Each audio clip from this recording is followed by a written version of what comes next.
Bienvenidas, bienvenidos. Estamos una semana más que abrimos las puertas y las ventanas en Libremente por la Salud Mental.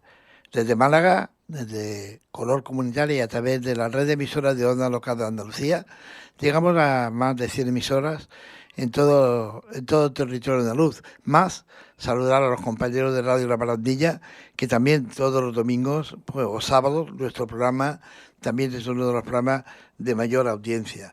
Hoy, amigas y amigos de salud mental, les tengo que decir algo. Vamos a intentar visibilizar a las personas con trastornos de la alimentación. ¿Por qué? Porque corren el riesgo de tener enfermedades mentales concurrentes, que por lo general ya saben lo que incluyen: depresión, ansiedad, trastornos por consumo de sustancias. Las personas con trastornos de la alimentación también corren un mayor riesgo de suicidio. Un mayor riesgo y unas cifras altas, pero que no se visibilizan. Hoy intentaremos en este programa visibilizarlo, porque es fundamental tratar cualquier afección concurrente como parte del plan de tratamiento, sobre todo en salud mental. Para ello, amigas y amigos de toda Andalucía, vaya a conocer el trabajo que se hace en una tierra que yo le tengo mucho cariño, y vamos a hablar de las mujeres al poder, que me gusta eso y me encanta cuando en un programa todo lo que hay en mujeres. Sin embargo, hoy mi compañera Pilar Martínez no puede estar aquí, bueno, porque se le han complicado las cosas y me ha dejado solo, pero estoy muy bien acompañado y nos vamos a ir hoy a la Comunidad Valenciana. Allí vamos a hablar con 5 mujeres. Una de ellas yo le voy a ir comentando e inmediatamente voy a pasar a hablar con ella. Una de ellas es María José Goñi Jordán, psicóloga, máster en trastornos de la conducta alimentaria, que nos puede aportar muchas cosas.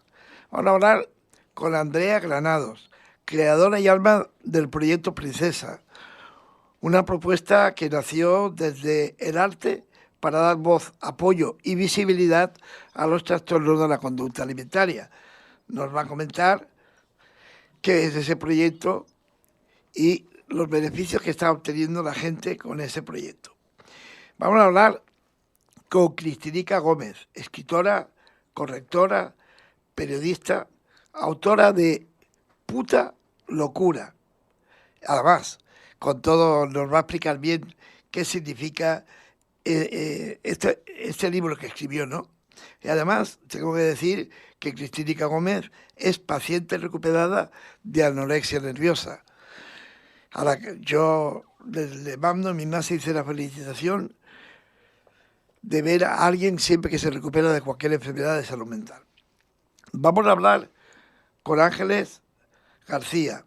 Ella es tía de Ángela Pozuelo, una compositora y percusionista profesional que falleció en 2022. Hablaremos de un tema musical cuando llegue el momento, que seguro que el tema musical les va a encantar. Y por último vamos a hablar con Concha Martínez. De Concha Martínez yo tengo que decir que nadie me ha comentado nada. O sea, de todo el mundo tenía aquí una pequeña chuleta, menos de Concha. Pero ella, supongo que ella pues nos dirá algo. Precisamente vamos a empezar por ella. Bona vesprà, bienvenidas las 5. Concha, voy a empezar contigo para que nos diga en representación de qué o qué haces tú por visibilizar esta enfermedad de conducta alimentaria. Bueno, buenas tardes, Paco, muchísimas gracias. En realidad yo estoy aquí un poco en versión honorífica, podemos decir, porque realmente yo sobre todo trabajo temas de prevención del suicidio, soy fisioterapeuta y una activista de la salud mental, pero coincidimos la tía de Ángela, Ángeles García y yo, en un grupo de duelo de muerte por suicidio, y entonces a partir de ahí pues nos hemos vinculado. Y es imposible cuando sabes del alto índice que hay de chicas jóvenes afectadas por esta enfermedad, que lamentablemente desemboca en muchísimas ocasiones en una muerte por suicidio porque no ven su sufrimiento de ninguna manera ni atendido ni paliado. Y en ese túnel en el que se entra, ¿no? Cuando cuando el sufrimiento es tan grande, hay algunas personas que, bueno, pues llegan a esa, digamos, solución que no tiene vuelta atrás, ¿no? Entonces, en este encuentro que tuvimos Ángeles y yo, pues bueno, somos como almas gemelas que la vida nos ha puesto en este camino y vamos a compartir y apoyar a Rafa Martínez, que es el gran impulsor de esta iniciativa desde hace 4 años, y su mujer Dolores, padres de Isabel, una niña también que se suicidó. Y bueno, la vida nos puso juntos en este camino y colaboro desde hace 4 años con todos ellos. Yo ya aprovecho para preguntarte algo que está ahí, ¿no? ¿Por qué cuesta tanto visibilizar este problema de trastorno de la alimentación, un problema de salud mental que es muy grave? ¿Por qué cuesta tanto visibilizarlo? Te voy a hacer una pregunta a ti, Paco. Tú imagínate, en esta sociedad, ¿vale? Ahora te ven tus amigos que hace mucho que no te han visto y una de las cosas que suelen decir es: ¡ay, qué guapo te veo ahora! Mira cómo has bajado de peso. O sobre todo si eres mujer: ¡ay, nena, pero qué bonita que estás! ¿Cómo se te nota que te has puesto a dieta? Estas frases que parecen intrascendentes, ¿cuántas veces se dicen? ¿Qué peso tiene el cuerpo, y sobre todo el cuerpo de las mujeres, en esta sociedad? Y si supiéramos y entráramos ahí en una reflexión muy profunda, Paco, que es el objetivo que tenemos en estas jornadas, ¿no? No quedarnos en la superficie, no quedarnos solamente en la reivindicación, sino en ir un poquito más allá y que todos nos planteemos realmente si no hay un estereotipo, si no se rende pleito y cortesía al cuerpo de las mujeres, si no se entra en un canon de belleza ya como que no te admiten, como que uno se siente juzgado. Hay tanto ahí que explorar. Ese es nuestro objetivo.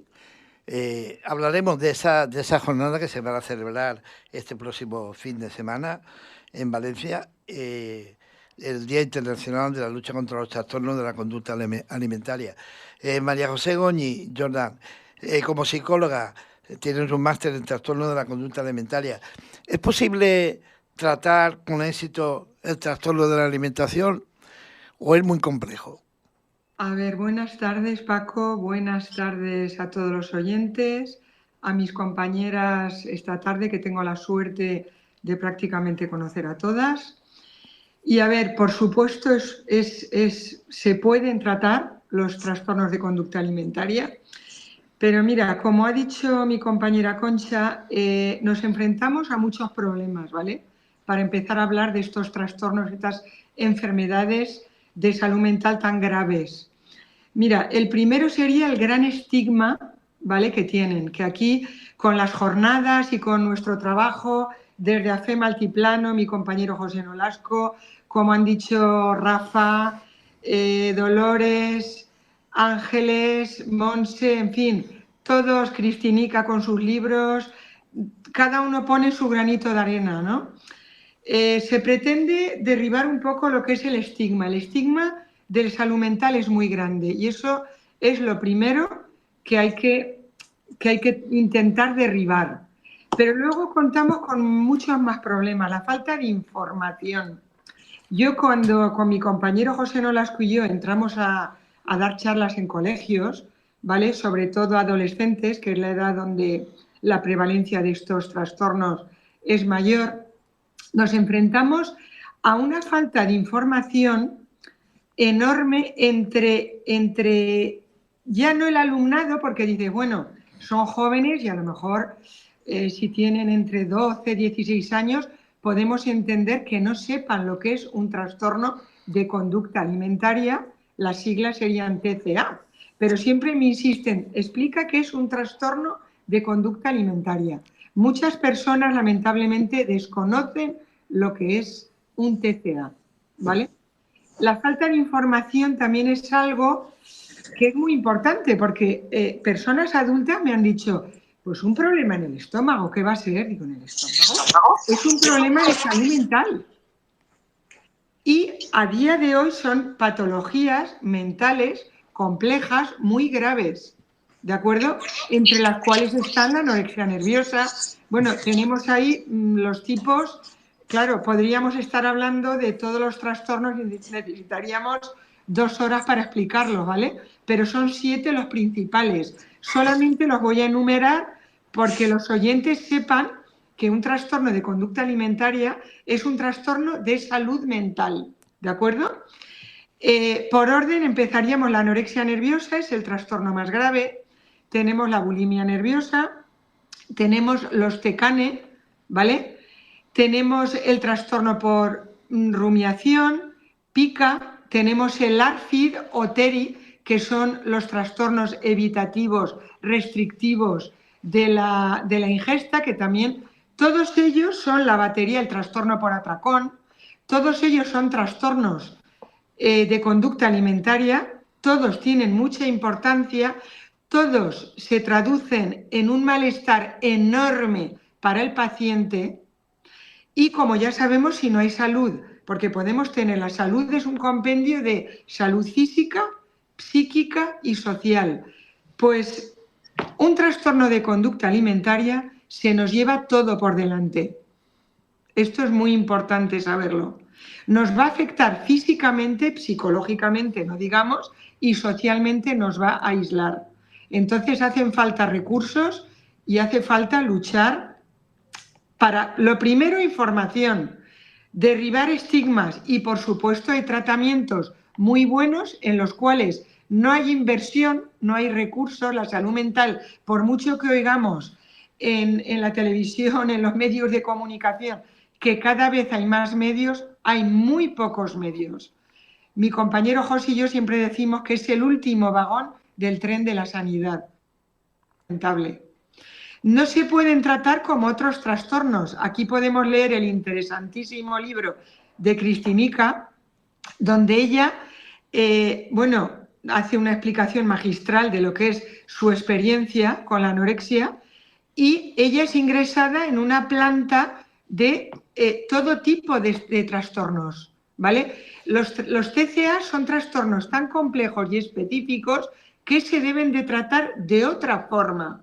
Hacen falta especialistas, medios, información, en fin, no me voy a cansar de decir esto, porque esto es lo que va a prevenir las horribles cifras que tenemos de 3% de suicidio, 9,6% de cronicidad.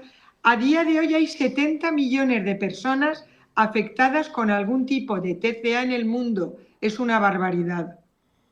Sí, la verdad que tienes... Con esto quiero dar una pincelada porque esto es muy largo. Son principalmente de adolescencia, pero pueden debutar en cualquier momento del ciclo vital. La verdad que es muy duro y volvemos a algo que siempre comentamos, ¿no? Falta de recursos, se hace falta muchos recursos. Yo no sé si en la Comunidad Autónoma de Valencia tenéis más suerte que aquí en Andalucía, la salud mental está mejor financiada, no lo sé. Bueno, lamentablemente no es así. A ver, a nivel estatal se cuentan con 11 camas en el Hospital La Fe. Ahora, como hubo un incendio, creo que hay algunas camas y precisamente son las de trastorno de conducta alimentaria las que se han cerrado. Esto es muy poco. Yo he tenido la suerte de colaborar con el CTA. Es un centro privado, ¿vale?, de trastorno de conducta alimentaria que afortunadamente la Generalitat Valenciana lo que está haciendo es derivar casos a este centro privado. Funciona bastante bien. Rafa lo dice mucho y tiene toda la razón. A ver, una unidad para trastorno de conducta alimentaria con hospitales de día se pueden tratar los casos no demasiado graves, ¿vale? Entonces, hacen falta camas y mesas y nutricionistas. No hace falta una aparatología demasiado cara para ayudar a este tipo de pacientes. Esto debe de llegar. Se deben de conseguir recursos de una manera o de otra, porque han aumentado un 22% los problemas de TCA. Por favor, se necesitan recursos. Sí, la verdad que sí. A ver, Cristinica, tú como escritora, como periodista, buen día te se ocurre escribir Puta locura. Primero te tengo que felicitar porque gracias a Dios, superaste una anorexia nerviosa y eso quiere decir que si se tiene fuerza de voluntad y ayuda, se puede hacer. ¿Qué reflejas tú en Puta Locura, Cristalica? Bueno, hola, encantada de estar aquí con todos visibilizando esta causa. El libro se llama Puta Loca, ¿vale? Y Puta Loca es mi experiencia como paciente en una unidad de psiquiatría. Yo soy paciente de TCA, recuperada, pero tengo esa suerte y lo que narra el libro es mi experiencia como paciente. Estuve 4 meses ingresada, como ha dicho en una, María José, en una UTP, que es una unidad de trastornos de la personalidad. En mi caso en Aragón, porque yo estoy en Zaragoza. Yo tengo raíces valencianas, pero estoy en Zaragoza. Y bueno, es una unidad pues un tanto atípica, yo creo, en el que los TCAs estamos con otros tipos de trastornos mentales, con bipolaridad, agorafobia, trastornos límites y demás.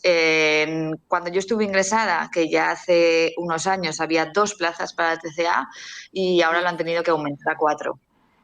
Por lo que decimos, en todas las comunidades hay más casos y cada vez más jóvenes. Yo estaba en la unidad de adultos, porque yo, aunque sea una enfermedad que se relacione más o se inicie más fácilmente en la adolescencia, yo cuando me diagnosticaron tenía 26 años. Entonces ya no cumplía el perfil. O sea, tienes razón, María José, en que esto afecta a cualquier edad. Más adolescentes, claro, porque tienen menos herramientas y la presión social a esa edad y física es muchísimo mayor. En este caso, tú has pretendido en Puta Loca visibilizar esta enfermedad mental, ¿no? ¿Crees que, no sé, te se quedó algo que transcribir en el libro? Hubiera sido, no sé, después de escribirlo, ¿crees que los objetivos que te habían marcado los puedes cubrir perfectamente con la venta del libro? Me refiero a objetivos de... Es que va... No, que me refería, perdona, sí, a visibilizar sobre todo. Sí, no, eso muy por encima de mis expectativas. O sea, realmente yo escribí la novela para intentar explicar a mi entorno cómo me sentía yo, o sea, desde un punto de vista un tanto egoísta, ¿no? En el sentido de yo necesito que vean mi versión de la enfermedad, porque no tiene nada que ver la del paciente con la de los familiares. Tan dura la una como la otra. O sea, son enfermedades muy largas en el tiempo y muy difíciles de acompañar y de sobrellevar. Entonces, mi objetivo era explicarle sobre todo a mis padres y a mi entorno por lo que yo había pasado y luego reflejar pues que la locura, ¿no? El concepto que yo tenía de anorexia, hay una desinformación brutal. Yo no sabía realmente lo que era una anorexia. Yo ingresé pensando que todos estaban más locos que yo en esa unidad y que yo ahí no pintaba absolutamente nada. Y sin embargo, allí me di cuenta en esos 4 meses de que ninguno estaba loco, que independientemente del trastorno, somos personas pues con una serie de problemas, falta de gestión de enfermedad, o sea, falta de gestión emocional, perdón, y que todo es tratable. O sea, es que el concepto que yo tenía de TCA o de locura no se asimila para nada a la realidad. Entonces, con el libro intento que todo el mundo se aproxime a los distintos tipos de trastornos, sobre todo a la anorexia nerviosa, que es lo que yo padecía, lo que yo sentía, cómo fui evolucionando poco a poco, las terapias que se aplicaban en la unidad, lo que a mí me sirvió, lo que no, la conversación con una enfermera, o sea, la realidad. Porque yo sí que cuando estuve ingresada escribía día a día. Entonces yo después pude plasmar todas esas vivencias poco a poco. Entonces yo pienso que sí, que el libro consigue por lo menos visibilizar mi realidad, que creo que es la de muchas pacientes y muchas familias. Entonces, súper importante que llegue la información y que llegue de manera veraz, porque yo el concepto que tenía de esta enfermedad no era el real. Sí, claro, por supuesto. Tú precisamente has contestado, hay mucha desinformación, pero, por ejemplo, esta Puta Loca, cualquiera que nos esté oyendo o viendo y diga, bueno, me gustaría comprarlo, ¿lo puede comprar en cualquier librería o hay sitios donde se puede comprar y sitios que no? Sí, a ver, en lo que son las grandes librerías como Snack, Corte Inglés y tal, es así porque están en la base de datos en toda España y no hay problema. Sino en la editorial, que es Imperium Ediciones, o contactando conmigo sin ningún problema. Yo soy Cristínica Gómez en redes sociales, en el email, en las jornadas del próximo sábado, que van a estar súper interesantes, ahí también estaré. Y bueno, hay maneras. O sea, si pones en Google Cristínica Gómez puta loca, Llega. existen distintas maneras de conseguirlo. Vale, perfecto. Vamos a continuar. Vamos a conocer ahora a Andrea Granados, creadora y alma del proyecto Princesa. Yo creo que este proyecto es una propuesta que nacía desde el arte para dar voz, apoyo y visibilizar los trastornos de la conducta alimentaria. Cuéntanos, Andrea, bienvenida, Bueno, y hablando del proyecto Princesa, evidentemente. bueno, pues como has dicho, nace desde el arte. Fue un proyecto que inicié cuando estaba estudiando fotografía artística como proyecto final y es en 2013 que empiezo un poco a investigar. Tenía un poco de conocimiento, bueno, pues el conocimiento más superficial que se puede tener sobre anorexia, bulimia, pero sí que me llamaba mucho la atención y empiezo a investigar y doy con blogs que se llaman Princesas Anemia, que hacen apología a estas enfermedades. Y me sorprende que hay muy poca información, pero sin embargo sí que había mucha información que fomentaba estos trastornos. Y ahí es donde empiezo a dar un poquito de visibilidad, a intentar acercar un poco de información sobre esto y de la peligrosidad que se esconde tanto en redes sociales, que también pasa a día de hoy, como en Internet. Poco a poco voy trabajando con personas que participan, que padecen trastorno de la conducta alimentaria, y empiezo a ver la multitud de casos y que no todos son iguales, sino que hay muchas diferencias también y que hay mucho tipo de persona, que ahí es cuando un poco como que se empieza a destapar que no solo es una enfermedad de adolescentes, como comentaban, sino que también es de personas adultas y que al final tampoco es solo de mujeres, que también hay hombres. Y descubriendo todo esto, empiezo a ver como necesidades que hay, sobre todo la necesidad de exponerse, de hablarlo, de visibilizarlo, las propias personas, y también el dar información que sobre todo motive en la recuperación o que, como decía Cristínica, ¿no?, que las familias entiendan también lo que están pasando, porque muchas veces se queda como con una parte pues muy banal de lo que son estas enfermedades. Entonces, a partir de 2018 empezamos a divulgar a través del blog que tenemos en la página web de proyectoprincesas.com.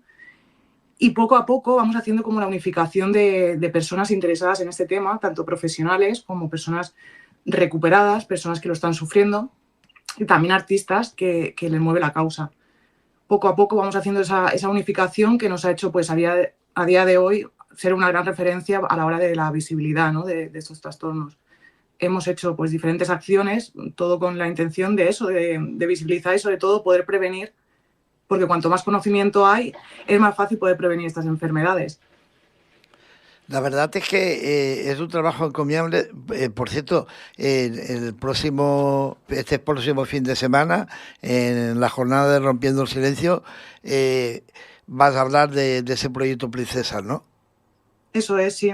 Hablaré de todo lo que me ha enseñado este recorrido, ¿no?, que al final es mucho. Ahora mismo trabajo en un libro donde, pues como decíamos, desde el arte, a través de la fotografía, de todas las sesiones de fotos que he hecho a personas que se han prestado y que han querido participar a través de su testimonio, perdón, y de su imagen, sobre todo para romper esos estereotipos corporales que muchas veces hay como un prototipo físico de una delgadez extrema o de una gordura. O sea, hay como unos prototipos que desde el principio es lo que he intentado también un poco romper a través de la fotografía, ¿no? Y eso es un poco lo que, bueno, pues al final mostrar todo esto para, bueno, romper el silencio, romper prejuicios, estereotipos y clichés que siempre acompañan a estos trastornos. Sí, seguramente muy importante para que este estigma que rodea todo esto vaya desapareciendo, aunque está costando demasiado, más de lo previsto. A ver, Ángeles García, aquí entramos en un tema que a mí me encanta, es la importancia de las familias de las personas que sufren estos trastornos. Y yo siempre digo que en la salud mental la familia es muy importante porque la familia puede ayudar muchísimo a, no sé, en el tratamiento de ese problema de salud mental. Y ahí Ángeles García, que eres tía de Ángela Pozuelo, compositora, percusionista y que desgraciadamente falleció en el 2022. ¿Qué importancia tiene Ángeles para vosotros, para la familia, cuando alguien pues tiene un trastorno de salud mental por este tema que es la conducta alimentaria? Agradeceros la difusión de las jornadas, la visibilidad que nos dais, porque con ello estáis colaborando en nuestra causa y en nuestro propósito. A ver, Paco, la importancia de las familias yo creo que es fundamental, el proporcionar ese apego seguro, ese apoyo incuestionable, es fundamental. El amor que sentimos por esos seres tan maravillosos. O sea, a nosotros se nos ha ido la luz de nuestra existencia. Pero no es suficiente ese apoyo familiar. Hacen falta, como han comentado mis compañeras, hacen falta una serie de recursos.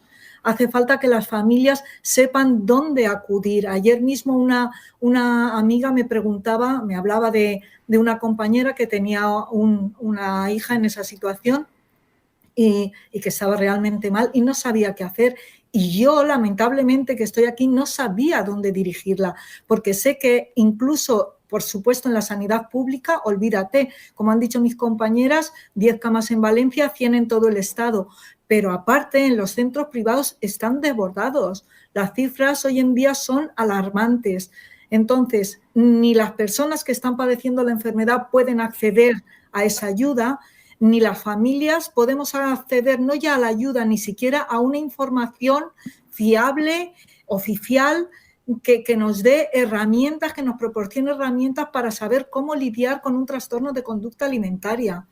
Cuando estamos hablando de los estigmas, estamos hablando de que existe una falta absoluta de información y de formación. O sea, nosotros no encontramos profesionales formados a los que acceder fácilmente. Y sobre todo, bueno, para la mayoría de la población de forma gratuita, porque hay quien puede costear unos profesionales privados, pero ni siquiera eso te asegura que estén realmente formados. Yo a María José la he oído comentar que en la carrera nunca tuvieron información de esta enfermedad mental. Entonces, si no hay profesionales formados, si no tenemos información fiable al alcance, quiere decir que el estigma social, esa idea errónea, ese juicio que minimiza, ridiculiza e incluso culpabiliza de la enfermedad a las personas que la sufren, va en aumento porque no hay información veraz.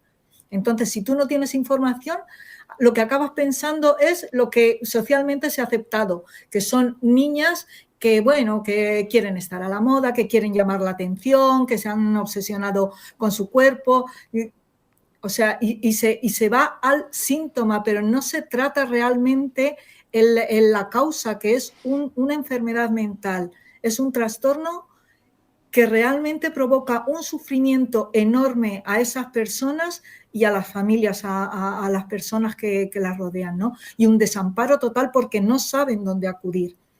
¿Qué es lo que ocurre cuando existe ese estigma y ese señalamiento de la enfermedad y de las personas que la sufren? Que esas personas van a intentar siempre esconder los síntomas, van a evitar hablar de su enfermedad, van a sentir miedo al rechazo por parte de los demás y eso va a acabar produciendo que haya un retraso en la búsqueda de la ayuda, con lo cual la enfermedad se va a intensificar, va a aumentar el riesgo de complicaciones y se va a dificultar muchísimo la recuperación. No sé. Onda local de Andalucía. Y aquí, hoy tocando un tema muy, muy importante de salud mental, es uno de esos temas que apenas se habla, que no se visibiliza, que arrastra con el estigma de las demás enfermedades de salud mental, que son muchas, pero este quizás es uno de los menos conocidos y teníamos que hacer un programa y no será uno, van a ser varios, porque queda mucho que hablar y que visibilizar de esta enfermedad. Gracias a, bueno, pues a que el próximo 29 de noviembre, con motivo del Día Internacional de la Lucha contra los Trastornos de Conducta Alimentaria, se va a celebrar en Valencia la 6ª jornada de lucha contra el TCA, rompiendo el silencio. Pues el objetivo, ¿cuál es? El más importante de todo, visibilizar esta enfermedad y concienciar sobre el sufrimiento al que se enfrentan pacientes y familiares. Y en este caso a mí me gustaría, Concha Martínez, con tu experiencia, ¿el familiar sufre tanto o más que la enferma o el enfermo? A ver, yo creo que quien más sufre es el propio enfermo, ¿no? La propia enferma. Lo que pasa que, claro, la familia está acompañando ese proceso muchas veces sin herramientas, sin información, haciendo lo que puede, y cuando lamentablemente el final es tan complejo y tan duro como es la pérdida del ser querido, el sentimiento de culpa es algo que arrasa con el familiar que se queda. Y entonces el objetivo de estas jornadas es que por favor nos demos cuenta que esto es un tema social, que hay que visibilizarlo, que nos tenemos que comprometer, que nos tenemos como sociedad que reflexionar sobre qué modelos estamos ofreciendo, romper tabús, generar espacios seguros para que tanto familiares, pacientes afectados, agentes sociales que pueden intervenir teniendo por lo menos la información de que esto tiene solución, pero hay que pedir ayuda, hay que hablar de ello, hay que visibilizar.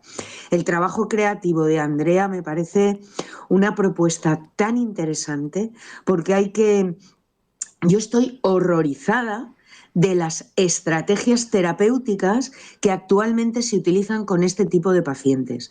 O sea, ayer me encontré a un padre que yo conocía desde hace mucho tiempo y me dijo que su hija desde los 13 años y tiene 21 está en tratamiento.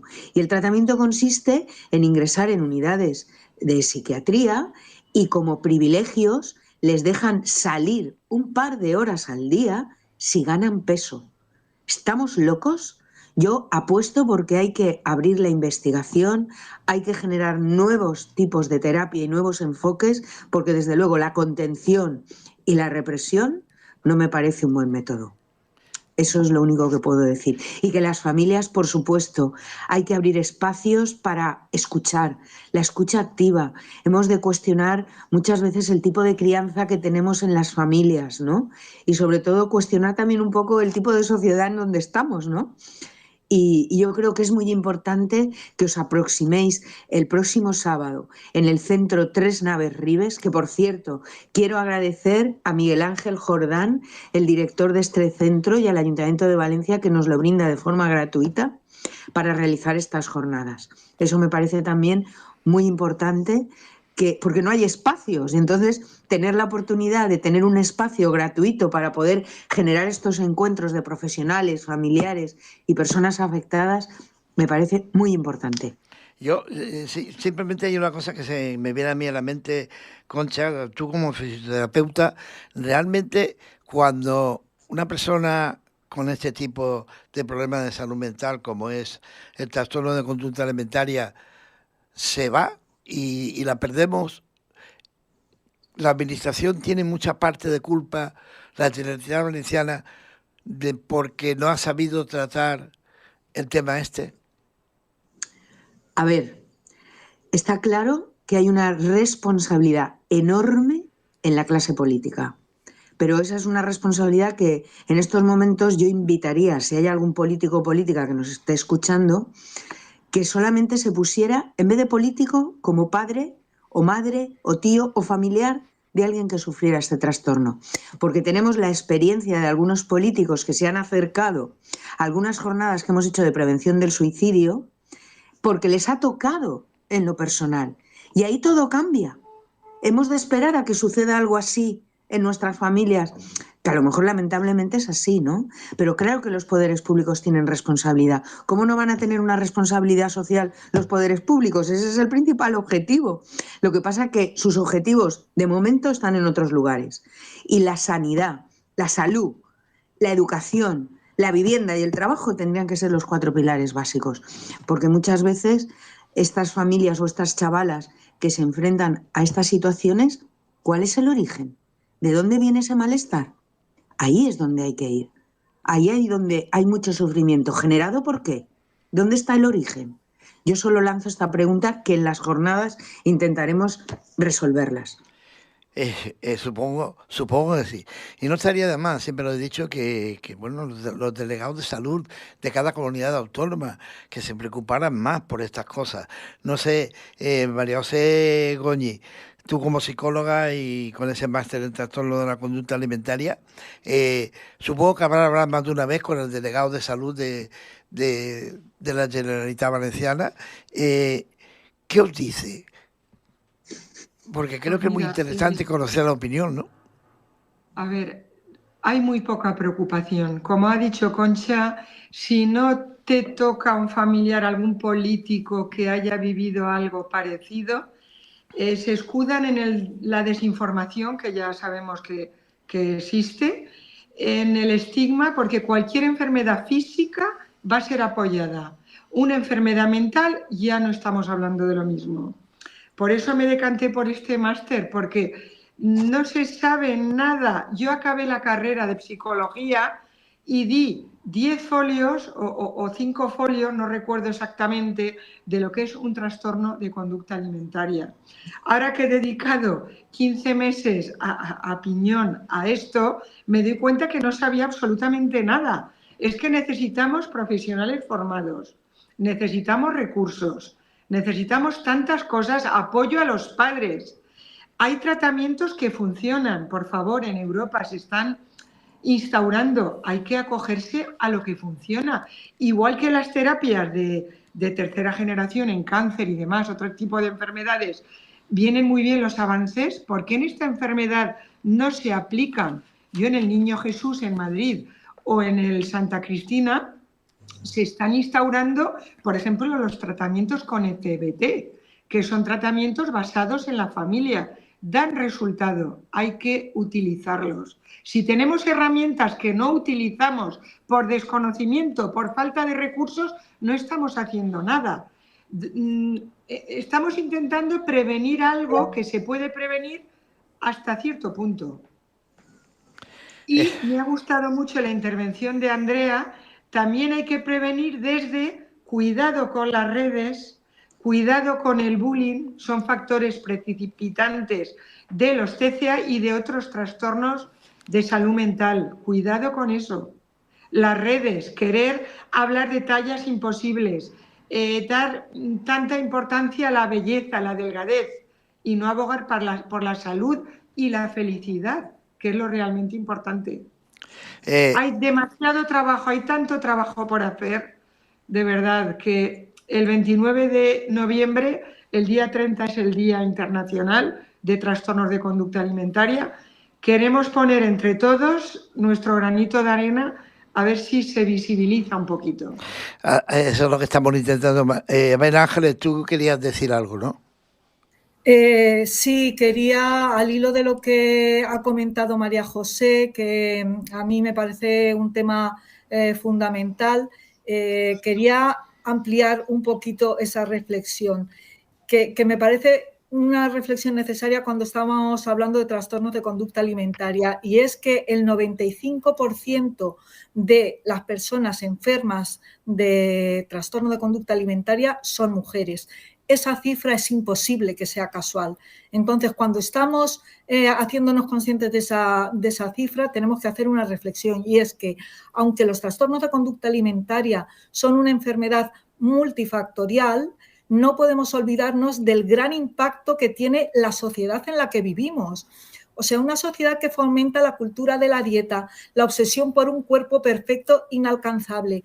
Todos los medios de comunicación, redes sociales, publicidad, etcétera, nos muestran ese ideal que significa éxito, belleza y valía personal. Un ideal absolutamente erróneo. Ahora, cuando oigáis la canción que compuso Ángela, veréis que ella compuso esa canción para luchar contra ese ideal de belleza que tanto daño hacía. ¿Qué es lo que ocurre? Que esta presión ejercida sobre el cuerpo y sobre el ideal perfecto es muchísimo mayor sobre las mujeres. La presión que se ejerce es mayor sobre las mujeres. Eso va a provocar que cada vez haya un número mayor de niñas y de adolescentes que sufren la enfermedad y cada vez a una edad más temprana. Entonces, enlazando con eso, a mí me gusta hacer una reflexión y es que podemos hablar de los poderes públicos y no dejar de pedir más recursos, más atención, más ayuda, tener los mismos derechos que tiene cualquier otra enfermedad a ser atendida, igual que una cardiopatía o que un cáncer. O sea, el mismo derecho que cualquier enfermo a ser atendido. Pero aparte de eso, como sociedad, tenemos una responsabilidad enorme y es que poco a poco tenemos que ir rompiendo con esos estereotipos de belleza nocivos. Tenemos que ir valorando la diversidad, los cuerpos de todo tipo que hay.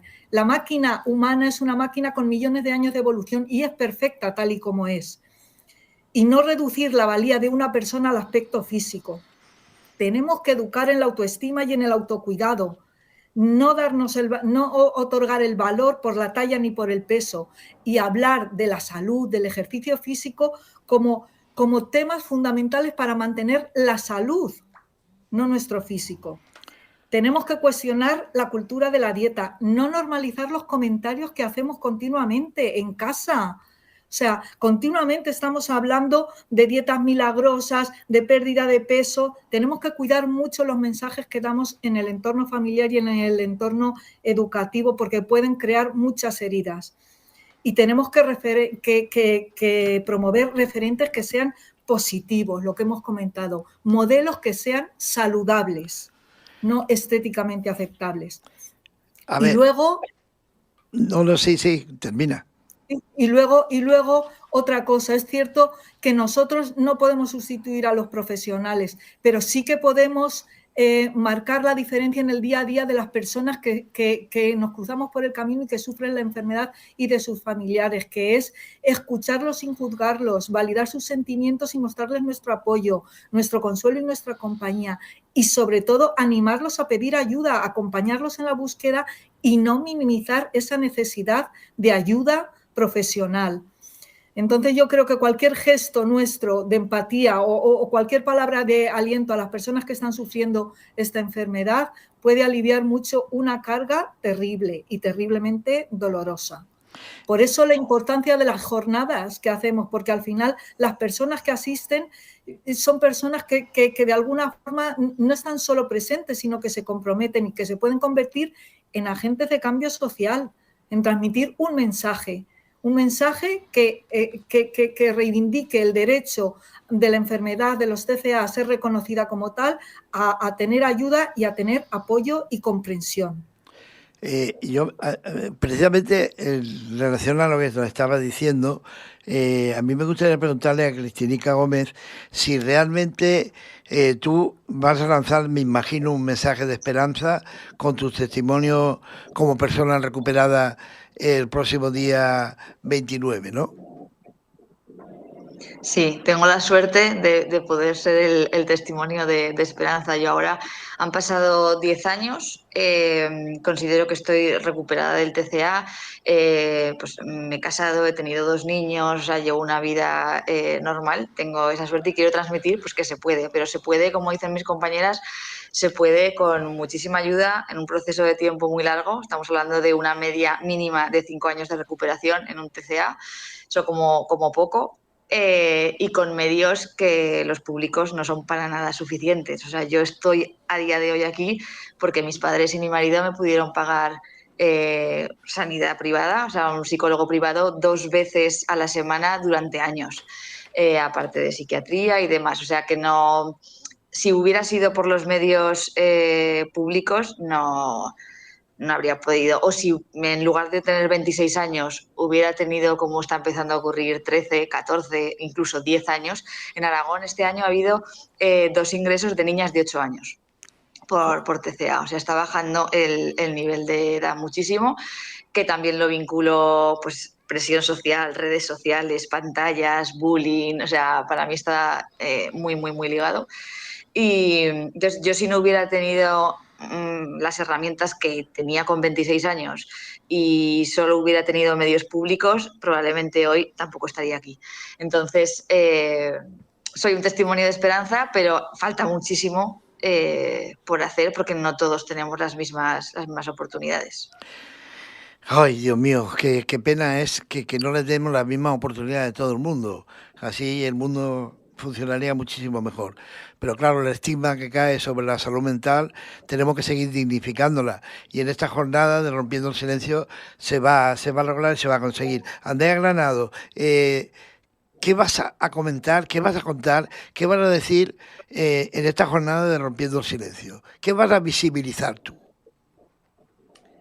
Pues la verdad es que me gustaría visibilizar todo el trabajo que hacemos en Proyecto Princesas, que ha sido bastante importante a la hora de lo que hablábamos, ¿no? De la falta de información, pues dar difusión tanto a testimonios como también a información que no está al alcance de cualquier persona y que prácticamente tampoco se habla. Entonces eso es lo que me gustaría un poco, pues, acercar, que no quede solo en redes sociales o en la página web, sino también acercarlo a espacios como van a ser las jornadas, donde es importante dar esa seguridad y hablar sobre todo de eso sin ningún tipo de prejuicio ni de tabú sobre este tema que es tan importante. Al final, ayudar a reflexionar y sobre todo acercar, pues, testimonios como el de Cristinica me parecen súper importantes, ¿no? Porque durante mucho tiempo se ha hablado de que se cronifican, de que no es posible mantener una recuperación total, y cada vez son más personas que se atreven a mostrar su vulnerabilidad y el dolor que han pasado, y mostrar también que sí que se puede recuperar de un trastorno de la conducta alimentaria. Entonces, al final, pues mostrar esta realidad y también mostrar esperanza y apoyo a las personas que están pasando por esta enfermedad.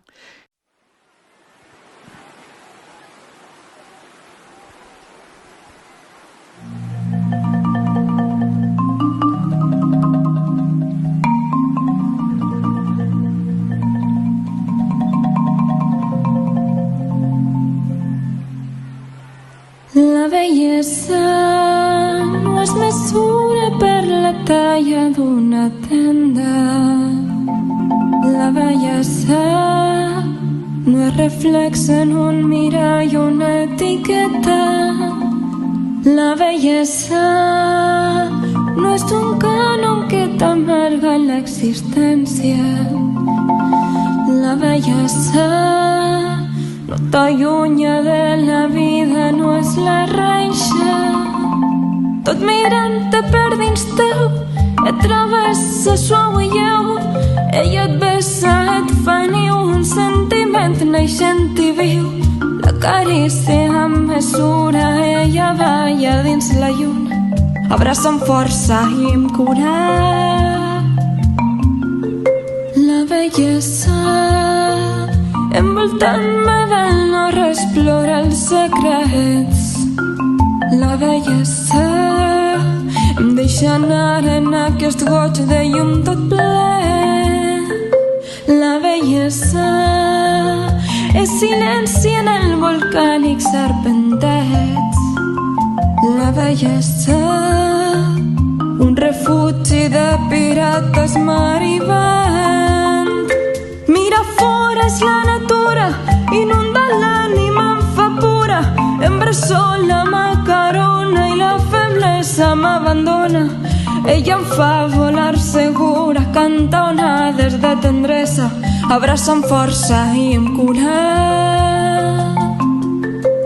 La bellesa és mirar a l'horitzó de majestuosa.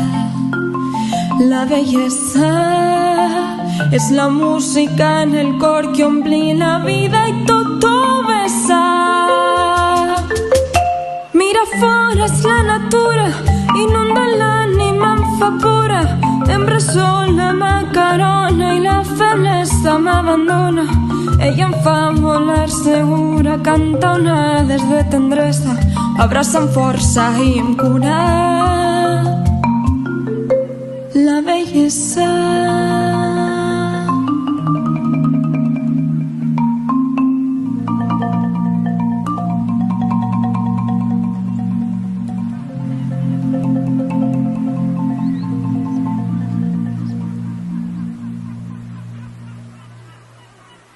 esperanza, acabamos de oír ahora mismo ese tema musical que compuso Ángela, y a mí me gustaría, que aunque se nos está terminando el tiempo, Ángeles García, este tema tan impresionante, ¿qué podemos decir de él? ¿Por qué se compuso? ¿Con qué idea? Y si esa idea está surtiendo efecto. Mira, Ángela desde muy pronto tuvo claro que había que visibilizar la enfermedad, ¿no? Para lo que comentábamos, para acabar con esa idea negativa que hay y para exigir los recursos necesarios. Ella siempre sintió muchísima soledad, ¿no? Sintió que la gente no entendía, no conocía, no sabía cómo podía ayudarle, no sabía qué decirle, no conocía la enfermedad. Entonces, esa canción la escribió en un momento en el que ella empezaba a tomar esa conciencia. Ella era música profesional, estaba acabando el conservatorio, era una percusionista brillante, pero aparte era compositora, ¿no? Y entonces puso como Andrea su arte al servicio de la que ella consideraba una causa necesaria y justa y que tanto le hacía sufrir. Entonces compuso varios temas. Este es un poco el que se ha convertido por unas cosas u otras en nuestro himno, y estoy segura que ella desde donde esté está absolutamente orgullosa y agradecida de ello. Yo también quiero decir que aunque no la veamos, ella está aquí y lo que sale por aquí lo está diciendo ella totalmente. Compuso esa canción en un día de lucha contra los trastornos de conducta alimentaria. Si no me equivoco, fue en el 2020, para visibilizar la enfermedad. En ella pues habla de esa idea errónea de belleza que se convierte en una cárcel, que se mide por la talla de una tienda y que hace tanto daño, ¿no? Y luego habla pues de todo lo que realmente es la belleza con mayúscula, que es lo que en el momento que se graba la canción teníamos alrededor. La canción se graba en Columbretes, en un lugar con una naturaleza espectacular y con el mar, que era su pasión, y habla de esa belleza que sana, no la belleza que enferma. Cuando algo nos hace enfermar, no es belleza, no es belleza. Bueno, luego tiene otras composiciones en las que habla de esa idea de autocuidado y de autocuidado para cuidar, para aumentar nuestra autoestima, para valorarnos, para crearnos con el derecho a ser unos seres bien tratados por la vida. La verdad que se me quedan muchas cosas en el tintero. Pues pedir el por qué, si hay tratamientos en Europa que funcionan, no los ponemos en práctica aquí. Más recursos se necesitan, más información se necesita, más investigación se necesita, y sobre todo hay que luchar contra el estigma. Y bueno, en Valencia, en esta jornada de Rompiendo Silencio, se va a visibilizar y se va a luchar contra este estigma. Yo me queda una duda y me gustaría, bueno, que me diesen la oportunidad, pues el próximo mes, de hacer otro programa en el que comentemos lo que ha pasado en esta jornada y seguir dándole y visibilizando esto, si os parece bien. Daros las gracias por estar ahí y por haber compartido estos 55 minutos de radio. Gracias a vosotros, Paco. Muchas gracias por darnos visibilidad. Gracias. Muchísimas gracias. Gracias. Nos vemos el sábado. Gracias, mucha suerte. Hemos llegado al final del programa y una vez más visibilizamos y una vez más queremos una salud mental digna y sin estigmas.